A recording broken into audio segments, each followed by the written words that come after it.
नमस्कार दोस्तों, क्राइम तक में आपका स्वागत है। कानूनी कहानी में मैं पूनम शर्मा फिर आपके साथ हाजिर हूँ।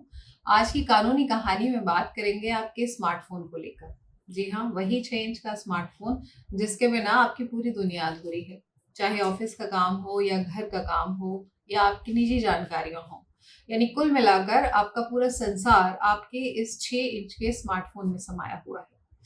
और जरा कल्पना करके देखिए कि अगर यही स्मार्टफोन कोई हैक कर लेता है या आपकी जो कॉल रिकॉर्डिंग है वो करनी शुरू कर देता है, आपकी कॉल टैप करनी शुरू कर देता है, तो फिर ये आपकी अपनी निजता का तो हनन है ही, लेकिन आपकी अपनी सुरक्षा या प्रतिष्ठा से जुड़ी हुई जो चीज़ें हैं उनके लिए भी ये कितना घातक साबित हो सकता है। तो आज बात करेंगे कि अगर आपका फ़ोन टैप हो रहा है या हैक हो रहा है, तो आप कैसे पता कर सकते हैं कि आपके फ़ोन में किसी हैकर ने कोई मैलवेयर डाला हुआ है या किसी और हैकिंग टेक्निक के थ्रू ये हैक किया गया है। या 2 लोगों के बीच में आपकी कोई बातचीत हो रही है तो तीसरा व्यक्ति उसे सुन रहा है या टैप कर रहा है, ये आप कैसे पता कर सकते हैं? तो आपका फ़ोन जो स्मार्टफ़ोन है वही आपको बता देगा अगर आप उसे ध्यान से देखना शुरू कर दें। पहली चीज़, मान लीजिए आप किसी को कॉल कर रहे हैं या किसी का कॉल आपके पास आ रहा है और उस दौरान मान लीजिए जैसे ही आप बातचीत शुरू करते हैं उस कुछ सेकंड के बाद ही आपको कुछ आवाज़ें आनी शुरू हो जाएँ या कुछ क्लिकिंग की आवाज़ शुरू हो जाए या आपको कुछ बीप की आवाज़ सुनाई दे और अक्सर आपके साथ ऐसा हो रहा हो, तो ये एक इंडिकेशन है कि आपका फ़ोन हैक किया गया है। दूसरा और तरीका है जानने का वो ये है कि आप मान लीजिए फ़ोन इतना इस्तेमाल नहीं कर रहे हैं लेकिन आपकी बैटरी हमेशा लो रहती है। तो ये भी कारण हो सकता है आपके फ़ोन के हैक होने का, क्योंकि जब भी आपकी कॉल रिकॉर्डिंग जो होती है वो सेव होकर फिर ट्रांसफ़र हो रही होती है तो उसमें लगातार बैटरी का इस्तेमाल हो रहा होता है। और ना सिर्फ़ बैटरी लो रहती है बल्कि उस दौरान आपका जो डाटा है वो भी बहुत ज़्यादा इस्तेमाल हो रहा होता है। जितना एप्लीकेशंस पर या बाकी और गूगल सर्च से लेकर आप कुछ भी और वीडियो देख रहे हैं, तो उसमें उतना डाटा अगर आपको लगता है कि जो आप इस्तेमाल कर रहे हैं, वो इस्तेमाल होने से ज़्यादा डाटा दिखा रहा है, तो उसको ज़रूर चेक कीजिए। और ये भी एक कारण हो सकता है कि आपका जो फ़ोन है, वो हैक हो रहा हो। इसके अलावा अगर आपको ऐसा लगता है कि फ़ोन में अक्सर आपका फ्रंट कैमरा खुल जाता है, एप्लीकेशंस बहुत सारी खुल जाती हैं या बहुत सारी ऐसी एप्लीकेशंस हैं जो आपने डाउनलोड ही नहीं की हैं, तो भी ये इंडिकेशन है कि आपका जो फ़ोन है, वो हैक हो चुका है और आपकी तमाम जो कॉल्स हैं या फिर आपके व्हाट्सएप चैट्स हैं, फ़ेसबुक चैट्स हैं या बाकी और सोशल मीडिया का आप जितना इस्तेमाल कर रहे हैं, वो सारी आपसे जुड़ी हुई निजी जानकारियाँ हैकर तक पहुँच रही हैं। तो ये तमाम चीज़ों से अगर आपको ऐसा लग रहा है ये सब कुछ आपके फ़ोन में भी हो रहा है, कई बार ऐसा होता है कि कुछ एसएमएस आ रहे होते हैं और वो इस तरह की कोडिंग में होते हैं कि आपको समझ नहीं आ रहा होता है कि उस एसएमएस में आखिर पूरा क्या लिखा हुआ है। तो ये भी टेक्नीक होती है आपके फ़ोन को हैक करने की। तो इससे आपको समझ जाना चाहिए कि फ़ोन जो है वो आपका हैक हो रहा है और आपकी जो फ़ोन कॉल है वो टेप हो रही है। अब सवाल ये है कि अगर इस तरह से आपके साथ हो रहा है, तो आप क्या करें? इससे बचने के उपाय क्या हैं? तो इससे बचने के 5-6 जो उपाय हैं, वो आपको मैं बता देती हूँ। पहला तो ये कि जब भी आपको ऐसा लग रहा हो कि फ़ोन हैक हो गया है, उस फ़ोन का इस्तेमाल सबसे पहले बंद कर दीजिए और उसको रीसेट कीजिए और रीसेट करने से पहले जो मोबाइल का पूरा डाटा है, वो आप अपने पास सेव कर लीजिए कहीं। और दूसरा फ़ोन उस दौरान आप इस्तेमाल कर सकते हैं। रीसेट करने के बाद उस फ़ोन को आप इस्तेमाल कर सकते हैं, लेकिन अगर आपको लग रहा है कि ये हैक किया गया है, तो फिर उस फ़ोन को इस्तेमाल जब तक आप रीसेट नहीं कर रहे हैं, तब तक मत कीजिए। दूसरी चीज़, ब्लूटूथ हमेशा ऑफ रखिए, जब आपको ज़रूरत है तभी ऑन करिए। तीसरी चीज़, कभी भी जो बाहर आप कहीं भी जा रहे हैं, तो अक्सर ऐसा देखा गया है कि पब्लिक प्लेस में जो वाईफ़ाई होता है, लोग उसका इस्तेमाल कर लेते हैं। उससे आपको बचना चाहिए, क्योंकि जब भी आप पब्लिक प्लेस पे इस तरह से वाईफ़ाई इस्तेमाल करते हैं, तो आपके फ़ोन के हैक होने के चांसेस बढ़ जाते हैं। तो ये हैकिंग रोकने के लिए ये ज़रूरी है कि आप अपना ही डाटा, आजकल कंपनियाँ इतना दे रही होती हैं, टेलीकॉम कंपनियाँ, उसका इस्तेमाल करिए। अक्सर वही इस्तेमाल डाटा पूरा नहीं हो पाता है, तो ऐसे में बाहर का जो वाईफ़ाई है, उसका इस्तेमाल आप ना करें। और क्या कर सकते हैं आप? और कर सकते हैं कि एंटीवायरस सॉफ्टवेयर आप डाउनलोड कर सकते हैं। ये हैकिंग आपके फ़ोन की ना हो, उसको सुनिश्चित करेगा और काफ़ी हद तक उसको रोकने में भी मददगार है। हालाँकि खुद साइबर एक्सपर्ट ये मानते हैं कि जो भी इस तरह की डिवाइसेज़ होती हैं, चाहे आप कंप्यूटर यूज़ कर रहे हैं, फ़ोन, लैपटॉप, इनको कभी भी कोई भी हैक कर सकता है। लेकिन फिर भी जो प्रतिशत है हैक होने का वो कम से कम रहे, उसके उपाय जो हैं उसमें से एक एंटीवायरस का इस्तेमाल भी है। एंटीवायरस सॉफ्टवेयर अगर आप यूज़ करते हैं तो फिर इससे आप बच सकते हैं। एक चीज़ आप और कर सकते हैं कि अनावश्यक जो एप्लीकेशंस आपके फ़ोन में हैं जिनको आप इस्तेमाल नहीं करते हैं, उनको आप हटा दीजिए फ़ोन से, क्योंकि बहुत सारी ऐसी एप्लीकेशंस जो पड़ी रहती हैं उनके बारे में आपको जानकारी ही नहीं होती है और कई बार ऐसा होता है कि वही एप्लीकेशंस जो हैं वो कहीं न कहीं आपके लिए जी का जंजाल बन जाती हैं और कई बार जो हैकर है वो उन्हीं एप्लीकेशंस का इस्तेमाल करके आपकी निजी जानकारियाँ अपने तक रख लेता है।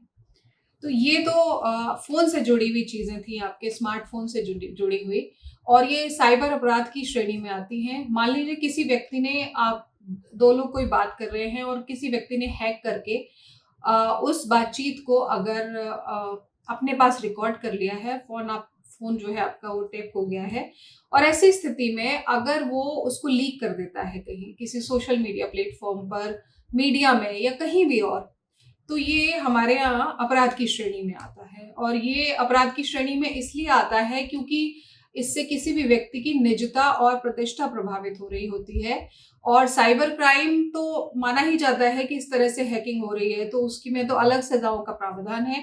लेकिन आप अगर इस तरह से किसी की निजता भंग कर रहे हैं तो वो भी हमारे देश में गैर कानूनी है। लेकिन ये तो हैकर्स की बात हुई। अब सवाल ये है कि कई बार हम इस तरह से सुनते हैं कि कोई भी सत्ताधारी पार्टी जो है उस पर ये आरोप लगता है कि वो जो अपोज़िशन से जुड़े हुए नेता हैं, उनके फ़ोन टैप करा रही है। अक्सर इस तरह की खबरें आप अलग-अलग प्लेटफ़ॉर्म्स पर सुनते होंगे। तो सवाल ये है कि सरकार या फिर गृह मंत्रालय कहें, वो भी क्या फ़ोन टैपिंग करा सकता है? तो उसका जवाब है हाँ। फ़ोन टैपिंग हो सकती है, लेकिन उसके अपने प्रोविज़न्स हैं, और इंडियन टेलीग्राफ एक्ट 1885 के तहत अगर किसी भी व्यक्ति को कोई जांच एजेंसी संदिग्ध मानती है तो उसका फ़ोन टैप किया जा सकता है। लेकिन किन सूरतों में होता है वो? मान लीजिए कोई आतंक से जुड़ी हुई घटना हुई है और उसमें किसी व्यक्ति की संलिप्तता अगर किसी जांच एजेंसी को लगती है, तो फिर उसका फ़ोन टैप करवाया जा सकता है। या मान लीजिए इनकम टैक्स विभाग को ऐसा लगता है कि कोई व्यक्ति आय की चोरी कर रहा है, तो फिर उस व्यक्ति का फ़ोन टैप करवाया जा सकता है। या फिर आर्थिक अपराध कोई अगर हुआ है या फिर कोई रिश्वतखोरी का मामला है और लोकल पुलिस को लगता है कि सबूत जुटाने के लिए इस व्यक्ति के फ़ोन को सर्विलांस पे डालना ज़रूरी है, इसकी कॉल डिटेल्स के अलावा हमें जो बातचीत है उसका ब्यौरा भी मिलना चाहिए, तो भी ऐसा किया जा सकता है। लेकिन क्या जाँच एजेंसी खुद ये तय कर लेती है कि हमें किसका फ़ोन टैप करना है, किसका नहीं करना है? नहीं, जाँच एजेंसी खुद ये तय नहीं कर सकती है। उसका पूरा एक प्रोसीजर होता है। उस प्रोसीजर में जब भी किसी मामले में किसी जाँच एजेंसी को ये लगता है कि हमें किसी व्यक्ति का फ़ोन टैप करना है, तो उसके लिए जो टेलीग्राफ एक्ट है उसमें तो प्रोविज़न दिए ही हुए हैं, और उसमें जाँच एजेंसी एक अर्ज़ी देती है गृह मंत्रालय को कि बताते हुए कि उस फलाँ व्यक्ति का फ़ोन जो है वो टैप करना ज़रूरी है। अब जब गृह मंत्रालय के पास इस तरह का आवेदन जाता है, तो गृह मंत्रालय उस पर अपना आदेश करता है, और उस आदेश में अगर उस व्यक्ति के फ़ोन टैपिंग की मंजूरी गृह मंत्रालय दे देता है, तो फिर जो जाँच एजेंसी है, वो 2 महीने के लिए उस व्यक्ति के फ़ोन को सर्विलांस पे डाल देती है। इन 2 महीने के दौरान फ़ोन टैपिंग में अगर कुछ ऐसा मिलता है, कुछ भी संदिग्ध उस व्यक्ति से जुड़ी हुई बातें पाई जाती हैं, तो फिर 2 महीने के बाद वो पूरा रिव्यू होता है, और उसके बाद फिर जाँच एजेंसी दोबारा गृह मंत्रालय को लिखती है कि उन्हें इसको आगे एक्सटेंड करने की ज़रूरत है, और 6 महीने के लिए फिर दोबारा उस व्यक्ति के फ़ोन को सर्विलांस पे डालकर उसका फ़ोन टैप किया जा सकता है। लेकिन जब भी इस तरह से फ़ोन टैप किया जाता है, तो वो देश की सुरक्षा के लिए अगर कोई व्यक्ति खतरा है, तब ऐसा किया जाता है, या फिर किसी व्यक्ति से कोई समाज को या देश को नुकसान हो सकता है, उसकी आशंका है, तब किया जा सकता है। आम लोगों का फ़ोन टैप इस तरह से सरकार या फिर कहें कि जांच एजेंसियां नहीं कर सकती हैं, गृह मंत्रालय भी उसकी मंजूरी नहीं देता है। अब कौन कौन सी जांच एजेंसियां हैं जिनके पास ये अधिकार है कि वो किसी व्यक्ति का फोन टैप कर सकती हैं? तो इसमें लोकल पुलिस से लेकर और राष्ट्रीय स्तर की जितनी एजेंसियां हैं, चाहे उसमें सीबीआई हो, चाहे उसमें एनआईए हो, रॉ हो, आईबी हो, ये तमाम एजेंसियां हैं जिनके पास ये अधिकार होता है।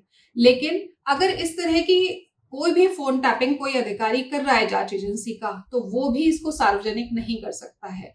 अगर मान लीजिए वो इसको सार्वजनिक किसी भी प्लेटफॉर्म पे करता है, मीडिया में या कहीं भी, क्योंकि ये जो सबूत जुटाए जाते हैं, सबूत के तौर पर ये चीजें जो होती हैं, वो उस मुकदमे में कोर्ट के सामने रखने के लिए होती है, ताकि उस व्यक्ति को सजा दिलवाई जा सके।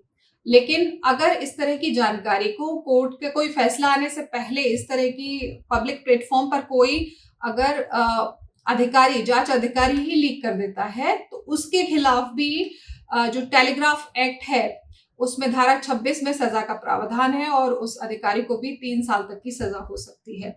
तो हमारे यहाँ पूरी तौर से ये जो आपकी बातचीत हो रही है या फोन टैप हो रहा है, इसमें पूरी निजता का ध्यान रखा जाता है, भले ही कोई आरोपी हो या फिर कोई संदिग्ध व्यक्ति ही क्यों ना हो। लेकिन दूसरी तरफ जिस तरह से हैकर आपके स्मार्टफोन में घुस जाते हैं और पूरा स्पाई कर रहे होते हैं आप पर, और एक एक व्यक्तिगत जानकारी आपसे जुड़ी हुई उनके पास होती है, तो उससे बचने के लिए आपको, जैसे मैंने आपको बताया, कि सबसे पहले आपको ये देख लेना चाहिए कि आपका फोन नॉर्मली उसी तरह से काम कर रहा है या फिर उसमें कुछ आपको चीजें गड़बड़ नजर आ रही हैं। और जरा भी गड़बड़ नजर आ रही हैं तो सबसे पहले उसको रीसेट जरूर करें, और रीसेट करने के बाद आप या तो अपना दूसरा फोन इस्तेमाल करें, या फिर उसमें भी कर रहे हैं तो एंटीवायरस का इस्तेमाल जरूर करें। तो ये थी आज की कानूनी कहानी। कल आपसे फिर मुलाकात होगी, तब तक के लिए नमस्कार।